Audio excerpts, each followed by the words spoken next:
Hey, hey, hey, everybody. It's Friday, not Thursday, but you still know what that means.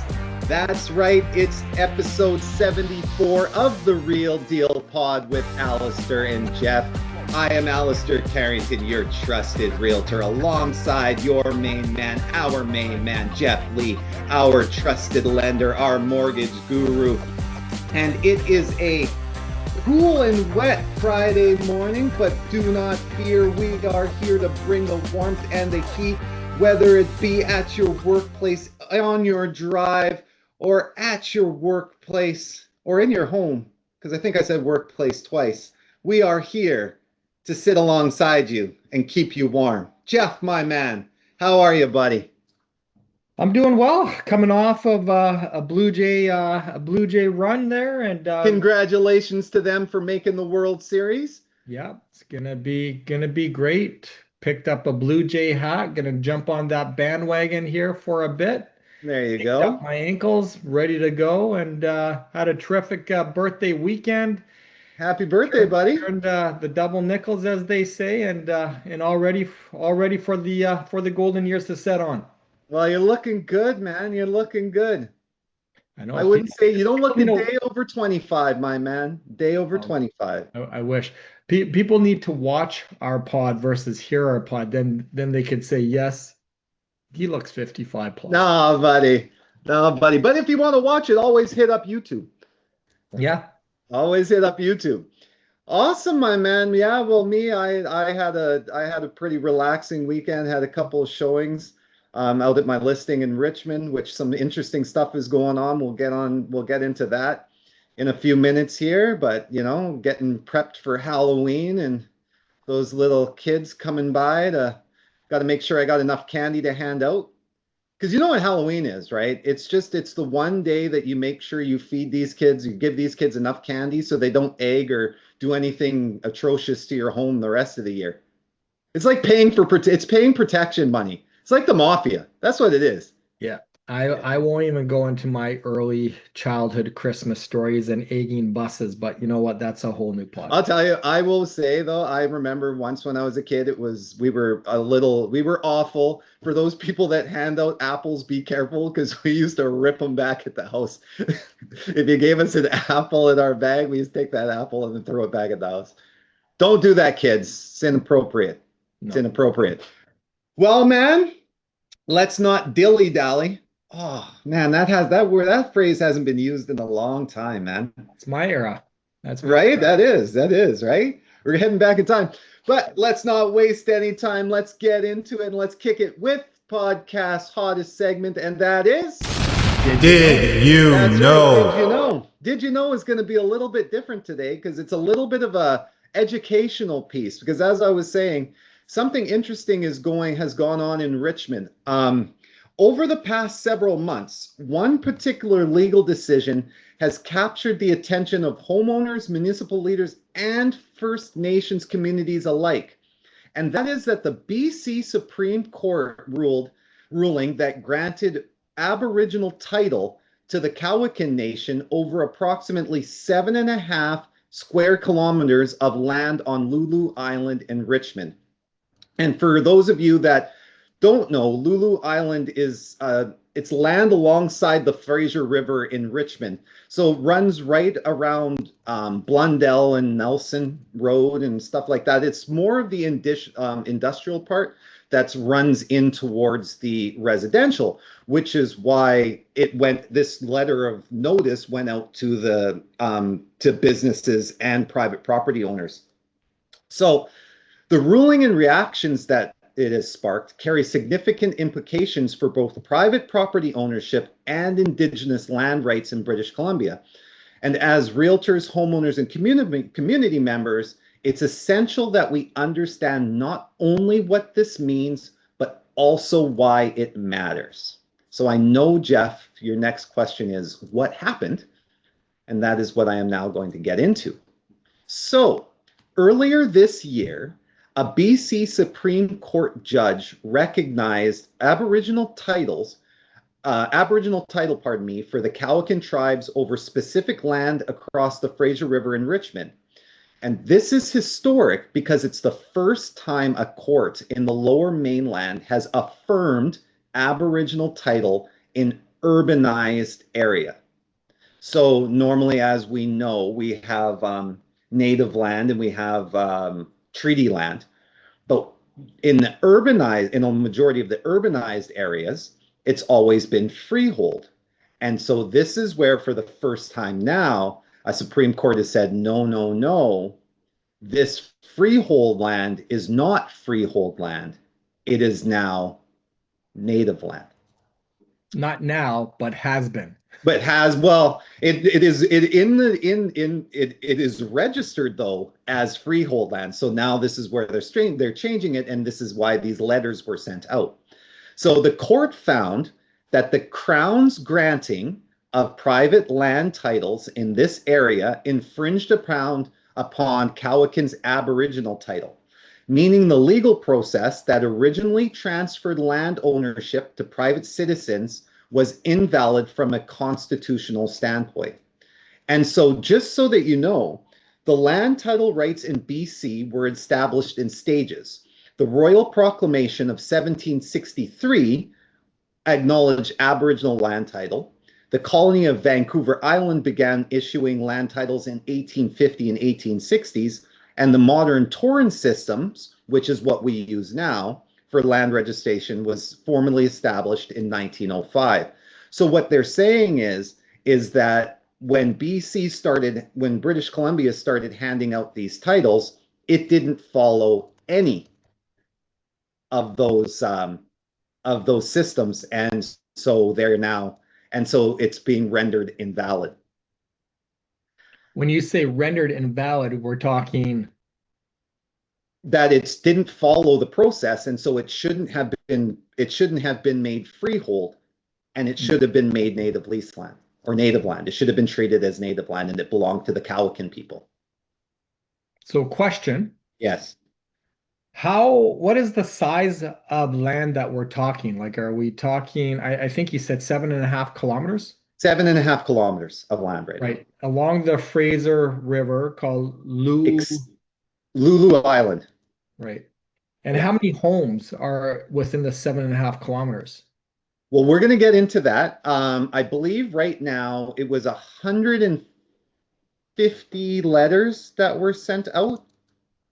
I believe it was 150 letters were sent out. So that's 150 people that are being affected right now. But now they're having a discussion on October the 28th. It was initially only supposed to be a discussion with those members, but it's now been broadened to the people of Richmond itself. So they're actually having a town hall in Richmond to discuss what is going on. But let me get back into it. So, importantly, what I want to backtrack to is that the Cowichan Nation did not seek to have the existing private property owners' titles revoked. So that is the part that I want everybody to understand, is that when this ruling came about, it wasn't because the Cowichan Nation wanted this land back. It was actually the Supreme Court recognizing that the Crown did not follow the rules, and now the Crown must find a resolution either through negotiation, litigation, or purchase to reconcile these overlapping interests. So now the Crown has to either give a whole schwack load of money to the Cowichan Nation, or they have to buy back these properties from the private owners and then reissue the leases properly, which will of course turn it back into native land. So 125, sorry, and I'm getting into the next part. So what does this mean for property owners? So the city of Richmond hand-delivered notices to approximately 125 effective homeowners on Lulu Island, inviting them to a meeting on October 28th to discuss the court's decision and potential implications. And like I said, now they've opened that up now to general public to come so that they can understand just what's going on. So understandably, this has raised concern among property owners and city officials. Richmond Mayor Malcolm Brodie has voiced that the ruling could undermine the land title program in British Columbia, suggesting that allowing Aboriginal title and fee simple title, the form of ownership most property owners hold, to coexist could create uncertainty in real estate and land law. In response, the City of Richmond, the Province of British Columbia, and the Musqueam Nation have all filed appeals of the decision, seeking clarity from the higher courts. So this is now where they're saying, what does this do to our land title system, and how now do we as realtors and we as the public have confidence within it? So the broader context is a step toward reconciliation or division. So while the local governments and property owners have expressed concern, the Indigenous leaders and reconciliation advocates see the decisions differently. The First Nations Leadership Council released a statement calling Mayor Brodie's comments disturbing, emphasizing that Aboriginal title and fee simple ownership can and do coexist. They argue that acknowledging Aboriginal title isn't a threat to property ownership, but rather a necessary recognition of historical truth and a foundation for reconciliation. George Abbott, the Commissioner of BC Treaty Commission, echoed this sentiment, noting that while it's understandable for homeowners to feel uneasy, the long-term solution lies in negotiation and dialogue, not division. His reminder is timely. Reconciliation requires both understanding and patience as British Columbia works to reconcile modern land ownership with Indigenous rights that predate the Crown. So as real estate professionals, this is the part that I wanted to get into, we operate as intersections of people and property, and that means that we as realtors must stay informed on legal and historic shifts that could impact both. So here are the key takeaways. Aboriginal title is a constitutional right, not a new form of claim. It recognizes long-standing Indigenous ownership and stewardships of the land. Private homeowners are not losing their titles at this stage. The ruling directs the Crown to find a resolution and not to revoke private ownership. Appeals are underway, meaning that the decision is not final. The outcome could set national precedents for how Aboriginal title and private ownership coexist. And number 4, knowledge builds trust. So whether speaking with clients or community members, being able to explain this ruling accurately helps reduce fear and misinformation. Yeah, so Geoff, I got kind of a lot of questions. And they might be not the smartest questions, but you know, my first reaction is how did this even ever happen?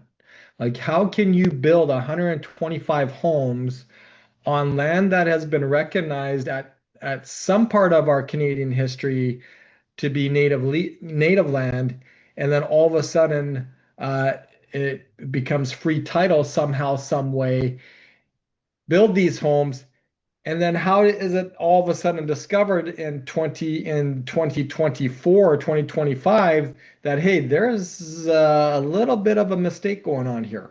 Yeah, well, I'm interested to see what that like the answer on that side of things as well. Me too. And that is one of the things that I had that I was questioning. How do you, like, that's a huge miss. And as a homeowner, that's why of course the Crown is being forced to find the resolution, because it was the Crown issuing these titles without following the treaty, following the treaty agreements, right? That's why they're now being made to find the resolution and not not these private owners, right? But as a private owner, I'd be extremely upset now, because what I once thought I owned is no longer. Now, as we were saying, like, it's going to go through the appeals process. So this ruling from the BC Supreme Court may not even stand. But if it does, again, this further now, right, this could further, or not further, this could cause a lot of fear when people are purchasing a home and saying, okay, hey, how do I know that this isn't going to change, that this freehold non-strata, this fee simple property, how do I know that this is not going to change in 20 years because they're going to find some mistake was made? Or what else if they continue to say, hey, like there's 7.5 kilometers here. What else is out there? Like how Right, many others are going to be affected? right. And from what I think you said is, the crown, it's up to the crown to quote unquote fix this. Yep, And from what I understood that you said, one of those solutions is to go to these 120 homeowners and purchase their homes from them, yep, and then basically transition this land back to native lease land.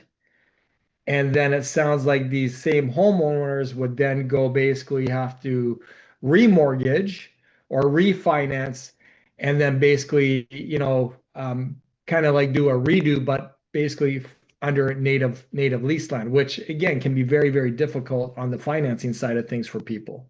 well, that's what I was gonna say, because yes, they were saying it's through negotiation, litigation, or purchase. Those are the ways that they've been told to address this. And so, to your point, right, I was thinking about that. Okay, so who's how are they going to negotiate the price for these properties, right? On Oh, the buy? it'll be fair market value. Sure, right? But then on the purchase back, right? How how are I you would going I would to? assume fair market value. So are they coming out flat? Like, I just don't understand. I don't understand. I just it's I even think on the other side of things, like, that's one part of that pie. But what happens with these homeowners that no longer qualify for what they're looking to do?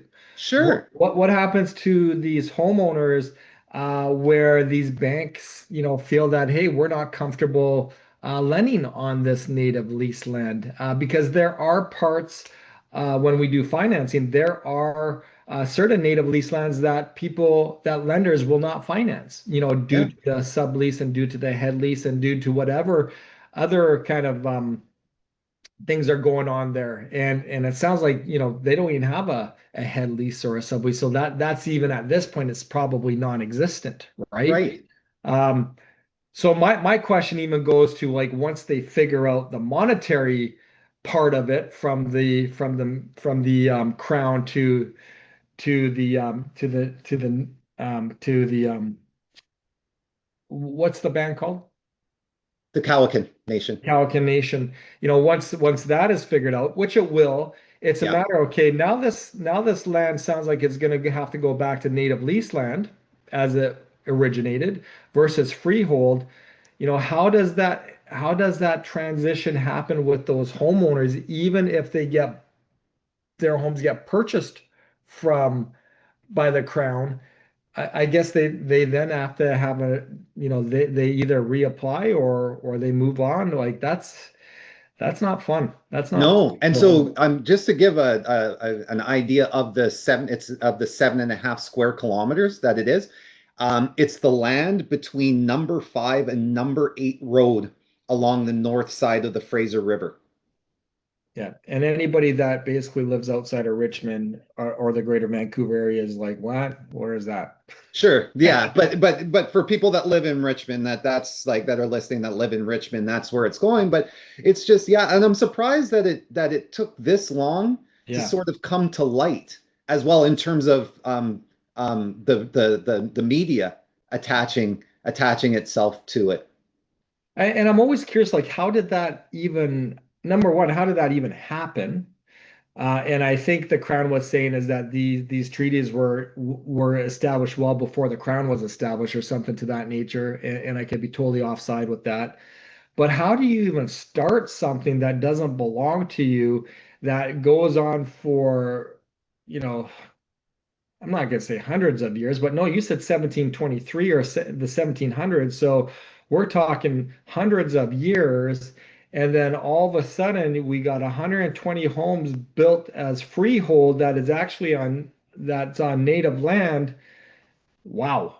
Yeah, 1763 is when the Royal Proclamation, pardon me, acknowledged Aboriginal title. 1763. But even on, 1905 is when our torrent system, so our current system of registering land titles, right? That's when that started.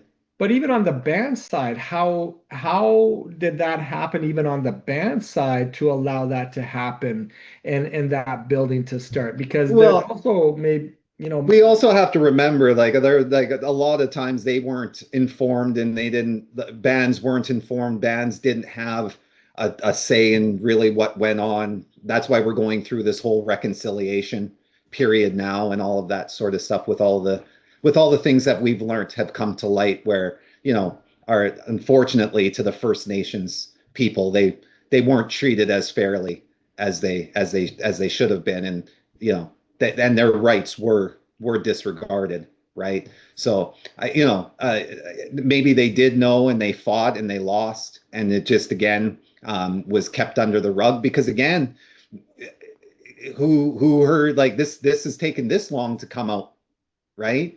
yeah, my uneducated mind in this matter says it's like misplacing something, forgetting that you had it, but it was, and then all of a sudden years later you find it, and you're like, oh yeah, forgot about this.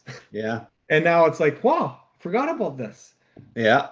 7.5 kilometers of land, 120 some odd homes. Well, now how are we going to fix this?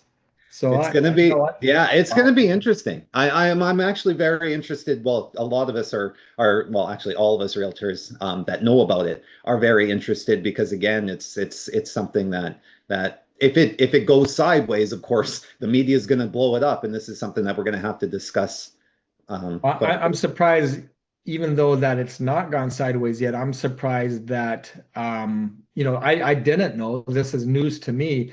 I'm surprised that this isn't more newsworthy, because is this is big. Like Yeah, it's this is very not big. about it going sideways. This is like, well, how did this even happen? Happen. Right? Yeah, yeah. So, and how is the crown going to move forward? Because this isn't raw land. This is urban land with 120 some odd homes on it that are affecting, these particular people. But even to your point, now they've made it a town meeting. My mind goes, well, what other pieces could have fallen through those cracks that are native land that were deemed freehold, and where else in Richmond or British Columbia or throughout Canada is this going That's to true. right? That's Like, actually true. This could reverberate right across Canada, not just have an impact here in British Columbia, right? yeah. Well, it knocks on a door to say, hey, like, what where else? What else? Because Hmm. if this can happen here in Richmond on 7.5 kilometers, there's where There's a else? lot of land out there. There's a lot of land out there, right? Yeah, I yeah, think it would be much easier if it was raw land, as far as how to sure. move forward with it, and I'm sure that would be a total mess. But when you have people that have bought under the assumption of freehold, and now it's going to, I would imagine that this is actually native lease land. Like, how do you actually do that when you have people that have freehold properties that are actually on native lease land? How do you get that money back to the band? How do you get those homes that are on freehold titles onto now native lease land? Like, this is a big mess. It's a huge mess. Yeah. And thus, why are we not hearing this more regularly than basically the recent episode that Britney Spears just had? Right? There you go. There you go. So Well, that's it, man. That's my did you know? Well, this is a little bit of a segue maybe into what I'm going to talk about, and what I wanted to talk about was bridge loans. Oh, there we go. So again, bridge loans, as some of us know, is when you are selling your property, you have a firm and binding sale. You are now purchasing a property with a firm and binding purchase, but your purchase is completing before the sale, Right. right? So this is when you have to come in and do a bridge loan. And the reason why I wanted to bring this back to people's attention, and I know that we've talked about it before, is that I'm going with this because number one, we are in a environment and in a market where we have a ton of inventory, correct? Yes, we do. We are in a market where people are selling their properties, and again, collaterally, they purchase a property. They're either upsizing or downsizing, typically. Yeah. And I know on your side of things with the real estate, we're always, or you guys are always getting that conversation. Well, you know what? I'm going to put my market on the sale. I'm going to put my house on the market for sale. I'm going to come in and I want to purchase something. And you know what? We'll just bridge the financing until the property sells. Sells. Yeah. And the reality of it is, and this is what I want to make very clear to our listeners, is that, look, it does not work that way.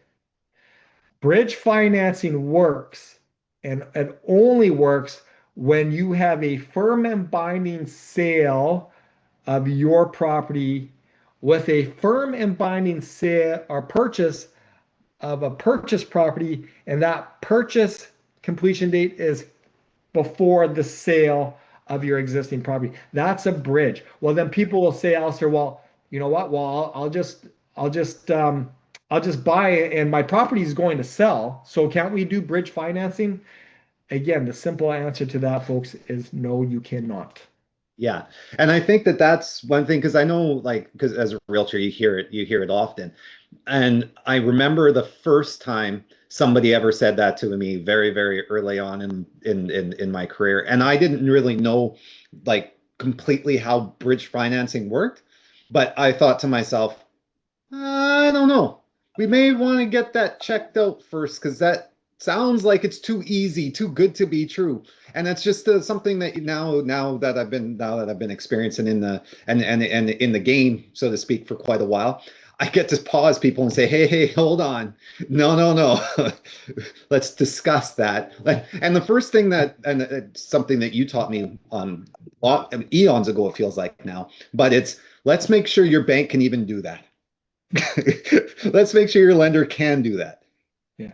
And that's the thing, Alistair, is that, you are educating your clients the correct way.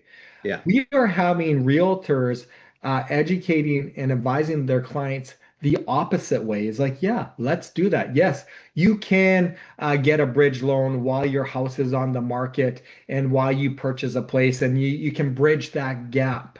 And what they're failing to tell people is that, yeah, you can bridge that gap. That can happen, but we have to make sure that your property is selling at the same time as you're purchasing, and both sale and purchase are firm and binding. Right. That is the piece that's missing, right? Yeah. That is the piece that realtors are being confused in when they're relaying what a bridge loan is to their clients, because they have half of it correct. And I've experienced people going through the process of people selling their home, putting it on the market, people then going purchasing a home, firm and binding, the house is still on the market, hasn't been sold, and then all of a sudden coming to us and say, okay, we need to do a bridge loan. And our question at that time is like, okay, fantastic. Have you got a firm and binding sale of the property you currently own? Well, no, it's on the market, but you know what? This thing is going to be completing here in 8 weeks, and we just need a bridge before our property sells. And it's like, who told you this? Like, who's given you direction here? Well, my realtor told me. Well, your realtor unfortunately misinformed you. It does not work that way. And then what a realtor may say is, well, we're going to sell it. Don't worry.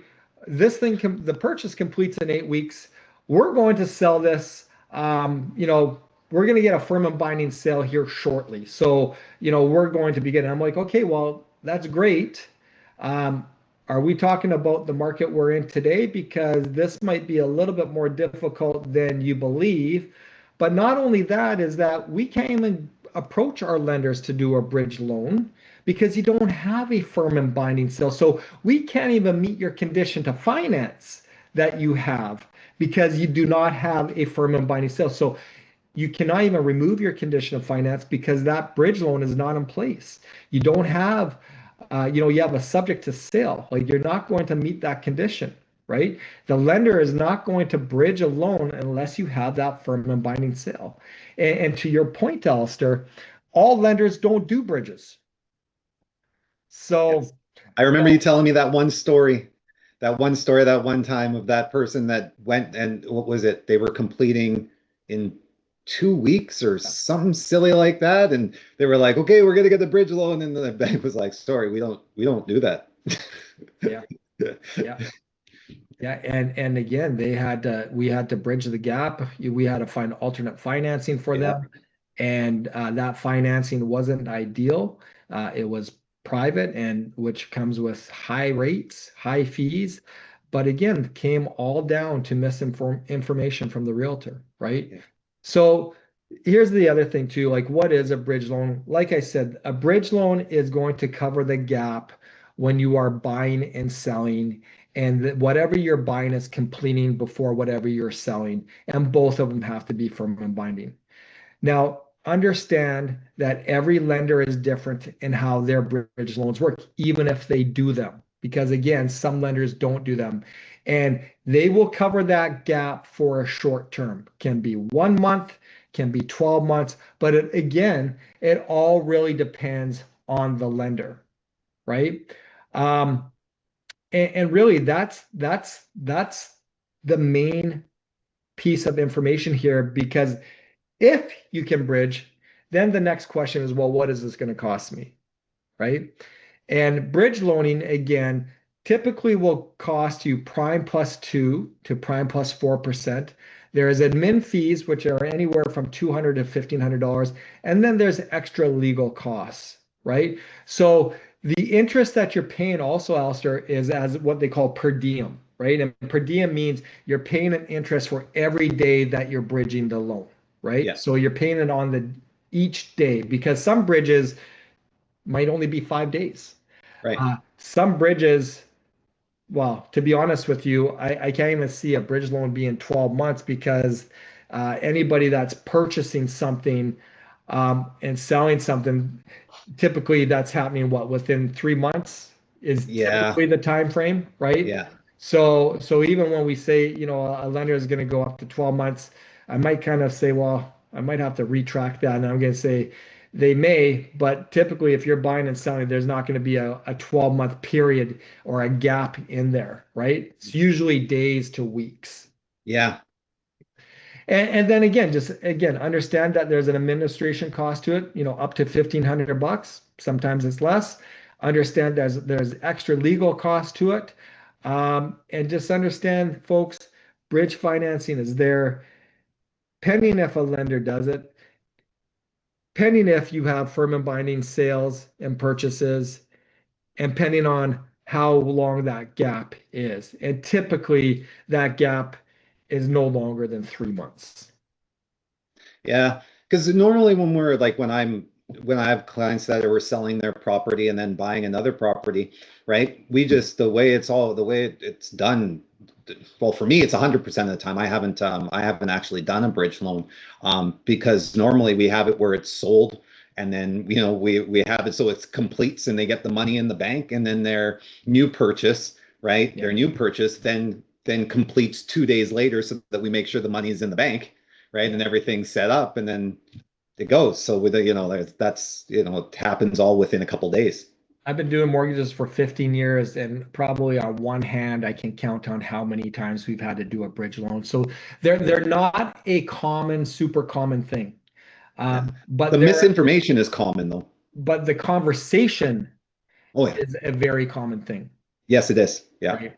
Yeah. So, again, speaking on this soapbox, I just felt it was very important to understand and to make our listeners understand, what exactly is a bridge loan and not being misinformed in what that is. Because again, a lot of us, Allister, we look to find the answers we want.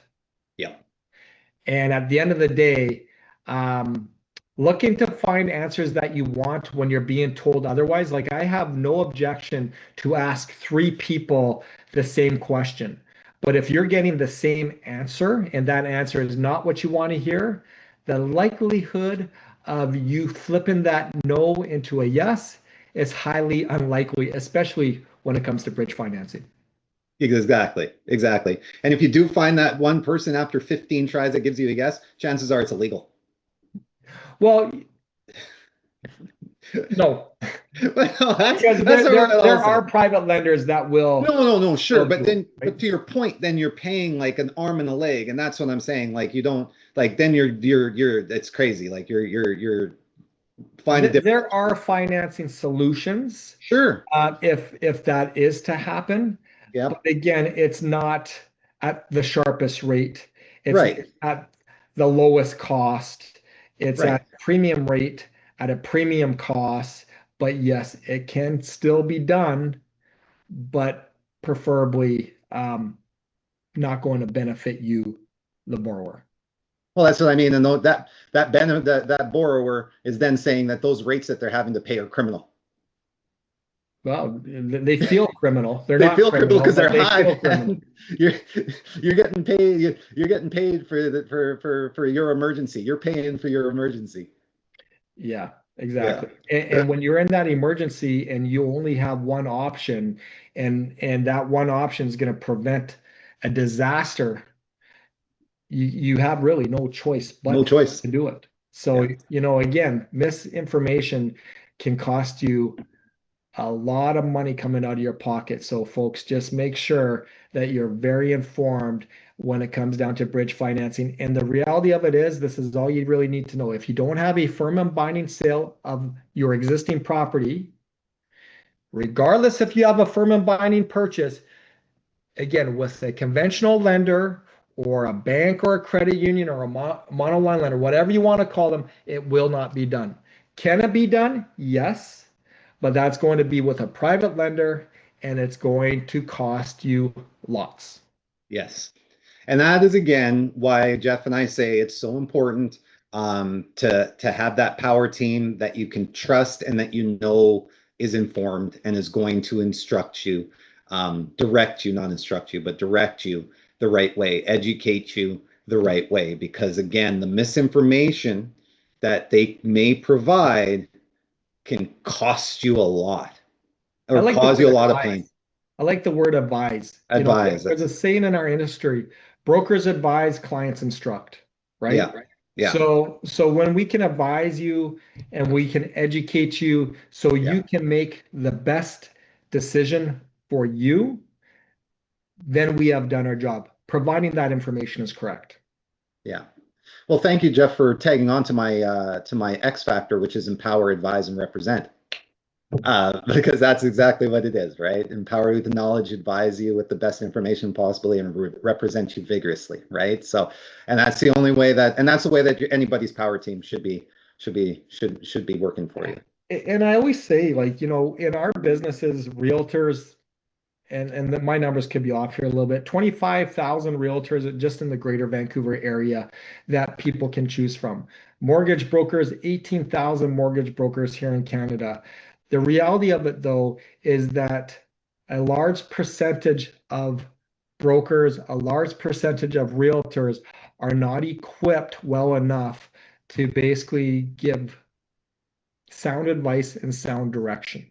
Right? Yeah. So I always say work with those people that are in the top 1% of their industry, even the top 5% of their industry. Make sure you do your due diligence on your chosen realtor or your chosen broker. Everybody knows somebody. Yep. Right? But maybe that somebody isn't the right somebody for you. This is why you should be interviewing. interview the people that will be representing you. Yes. Get the answers to the questions know the answers to the questions that you're going to be asking them, and then test them.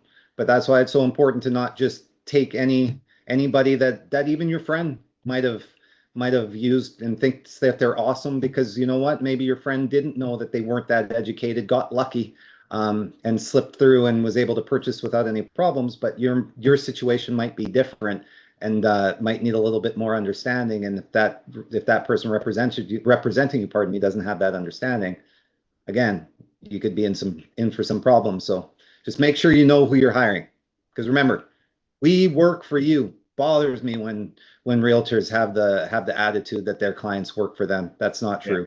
We work for you. Wrong. You are our boss. So yep. Amazing, my man. Well, that was good. That was good. Thank you all for spending time with us and listening to us today. We hope we kept you warm. We hope you have an amazing, stay dry this weekend. You know what? It's supposed to be a crazy weekend across Canada, right? So we are supposed to have rain all this weekend. None of it. I will have none of it. I'm stealing my wife's joke, by the way, right there. She's going to say, "You're stealing my joke." But none of it. I thought you were giving a shout out to the none of it. No, they are going to have blizzards this weekend. They're going to have a blizzard this weekend. Eastern Canada is supposed to see some rain and balmy weather. But let me tell you, Winnipeg and Regina and Saskatoon, they will be 19 degrees and sunny.